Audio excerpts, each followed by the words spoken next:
Welcome back to Behind the HOA. HOA Stories, the channel where we uncover the wildest, pettiest, and most unbelievable neighborhood dramas. If you've ever dealt with a neighbor who thought the world revolved around them, this one's for you. Because today, I'm sharing the story of the woman who stole my parking spot and why it turned out to be the biggest mistake she ever made. Sit back, relax, and let me take you on a ride. It was one of those mornings where everything seemed to align. The groceries were bagged, the weather was perfect, and for once, I felt like life was on my side. As I turned into the parking lot of my condo complex, I spotted it, the perfect shaded spot right near my unit. A tiny victory, but sometimes small wins are the best. I slowed down, signaled, and lined up my car. That's when it happened. Out of nowhere, a shiny SUV whipped across the lane, tires screeching, and slid right into the space I had been waiting for. The door slammed open, and there she was. Every neighborhood has one, and ours was no exception. Karen, sunglasses oversized, fake designer bag swinging, chin tilted high as if she owned the whole community. She didn't look at me. She didn't apologize. She just strutted away like the spot had been hers since the beginning of time. I sat there, stunned, groceries warming in the trunk, my patience evaporating. It wasn't just about a parking spot. It was about the principle, respect, basic human decency. And in that moment, I realized this wasn't an isolated incident. This was who she was. The next day, the whisper started. A neighbor mentioned she'd stolen their barbecue grill from the community area. Another talked about bogus fines from the HOA that somehow always worked in her favor. Stories of storage units mysteriously claimed by her, and complaints that disappeared into thin air. The picture became clear. Karen wasn't just entitled. She was calculated. She had friends in the HOA, especially the president, who seemed to conveniently overlook her behavior. It wasn't incompetence. It was strategy. She pushed boundaries, always just enough that people were annoyed, but not enough for anyone to really act. And when they tried, she flipped the script, making them look dramatic or petty. Her power wasn't in stealing. Her power was in controlling the narrative. And that's when I decided, if I was going to take her down, I couldn't play her game. I had to change the rules. I started quietly. No shouting matches, no scenes in the parking lot. Just patience, observation. A little notebook in my drawer began filling up with dates, times, and details. Every time she stole a spot, I wrote it down. Every time she blocked someone, I marked it, but written notes weren't enough. I needed undeniable proof. So I installed a dash cam, small, discreet, and always recording. And within days, it captured gold. Her SUV sliding into a handicapped spot like she owned it, stepping out with zero shame. That was just the start. Over the next few weeks, I built a library of footage. Karen blocking driveways, parking in multiple spots, leaving her car for hours in clearly reserved areas. One night, I even caught her forcing an elderly neighbor to park 2 blocks away because she had taken their designated spot. The psychology here was fascinating. When people like Karen don't get immediate pushback, they escalate. They thrive on the absence of consequences. And the more she escalated, the more evidence I collected.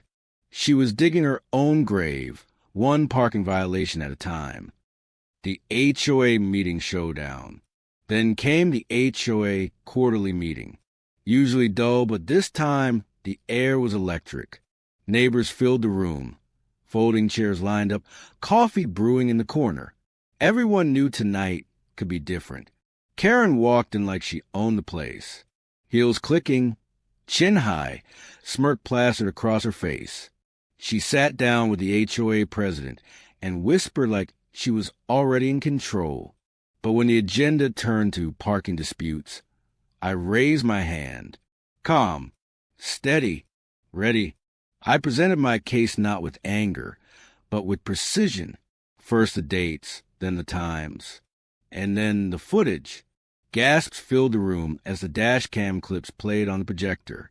Karen's SUV, caught over and over, sliding shamelessly into reserved spots, blocking fire lanes, even using spaces marked for disabled residents. The HOA president shifted uncomfortably. The whispers grew louder, and for the first time, Karen's smirk faltered. The brilliance of the strategy wasn't in exposing her. It was in denying her the reaction she craved. I wasn't emotional. I wasn't petty. I was factual. And with that, her favorite weapon, the claim that her critics were overreacting, was gone. The board had no choice. They announced fines, promised towing for repeat offenses, and pledged an investigation. Karen stormed out, red-faced, her aura of control shattered. But I knew better. Karen wasn't finished. The following days proved me right. First, a long scratch appeared across my car door. Then, a pile of trash left against my front steps. Little acts, petty and deniable, but deliberate. Karen was angry, and she wanted me to know it, but her isolation was growing. Neighbors avoided her. Even the HOA president started keeping his distance. Her allies were slipping away, and that made her reckless. One night, the dash cam caught her again. This time it was different. She parked directly in the fire lane, stumbling out her SUV, muttering to herself, tossing empty bottles onto the pavement. It wasn't just entitlement anymore. It was danger. That clip wasn't just HOA material. It was evidence of a safety hazard. And with one email, I escalated it beyond the board's reach. The flashing lights came late that night. Police cars pulled up, the tow truck close behind. Neighbors gathered silently, watching as Karen's SUV, the symbol of her reign, was chained and hauled away. She screamed, shouted, demanded respect that no one was willing to give anymore. No one cheered. No one jeered. They just watched in silence. The final nail hammered into the coffin of her control. The HOA followed with fines, sanctions, and restrictions. Weeks later, the ultimate punishment arrived. Her house went up for sale. The woman who had once strutted through our neighborhood as if she owned it was gone, her empire of arrogance dismantled. And me?